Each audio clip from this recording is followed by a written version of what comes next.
नवरात्र के पूरे 9 दिन मुझे चिरायू के कोविड उपचार में रहना पड़ा, लेकिन पहले दिन से ही मुझे ये विश्वास था कि मैं यहाँ से ठीक होकर के वापस जाऊँगा। यद्यपि अपने कक्ष में मैं एक मरीज के नाते रह रहा था, लेकिन अपने साथ साथ मेरे साथ एक और जो सज्जन, जो ट्विन शेयरिंग कक्ष था, तो पहली बार तो एक मुस्लिम सज्जन कुछ दिन मेरे साथ रहे, तो मैं उनकी सेवा करता रहा, और बाद में एक नौजवान जो कटनी के हैं वो मेरे साथ रहे। वो ज़्यादा गंभीर स्थिति में थे, तो मुझे अपनी बीमारी के बारे में किसी प्रकार का अधिक कुछ एहसास नहीं होता था। मुझे उनकी मदद करते हुए अच्छा लगता था। बाकी जो समय बचता था वो पुस्तक पढ़ते समय पुस्तकें पढ़ने में मैं व्यतीत करता था।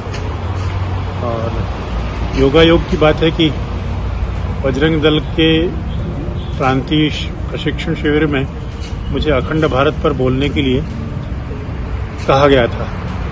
मैं उसकी तैयारी कर रहा था कि मैं परिवार के लोग पॉजिटिव हो गए, तो मुझे वहाँ जाने का कार्यक्रम स्थगित करना पड़ा। लेकिन वो जो मैंने अध्ययन प्रारंभ किया था, जिसमें हमारे देश बट गया, जो शेषाद्रि जी की पुस्तक है, उसको मैंने पूरा पढ़ा।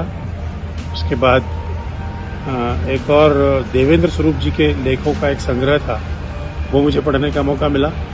तो मेरा जो ध्यान था अधिकांशतः अध्ययन की तरफ रहा, और जो विषय सामने रहते थे, अब देश का बंटवारा, देश का विभाजन, अखंड भारत, इन सब विषयों पर जब हम विचार करते हैं तो फिर बाकी सब चीजें अलग रह जाती हैं। तो प्रकारांतर से कोविड मेरे सोच में पूरे समय रहा ही नहीं। वो मेरे ध्यान में तभी आता था जब डॉक्टर मुझे देखने के लिए आया करते थे या उनके साथ परामर्श होता था।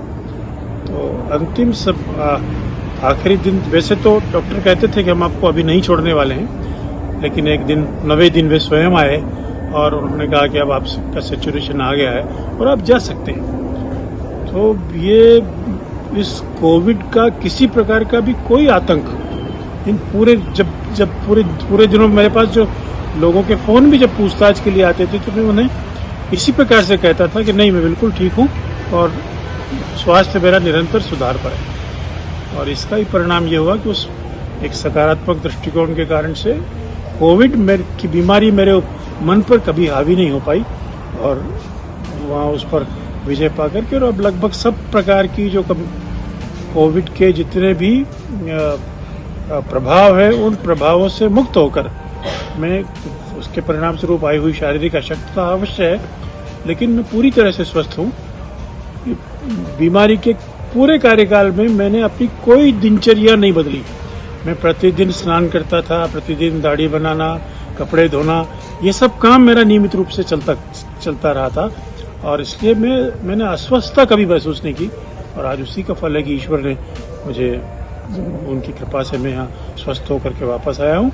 और कोविड की बीमारी है ही ऐसी कि आप इस पर विजय तो प्राप्त कर सकते हैं। जो सकारात्मक तरीके बताए जाते हैं, सोच के साथ थोड़ा सा व्यवहार, जो श्वास और लेने और छोड़ने की जो प्रक्रिया है उनका परिपालन, और नियमित रूप से औषधि और भोजन, पर्याप्त मात्रा में भोजन लेने का जो क्रम है, वो अगर रहा तो सब चीज़ें ठीक होती है। और मुझे इस बात की प्रसन्नता है कि आप सब लोगों की शुभकामनाओं से और प्रभु की कृपा से स्वस्थ होकर के मैं वापस लौटा हूँ।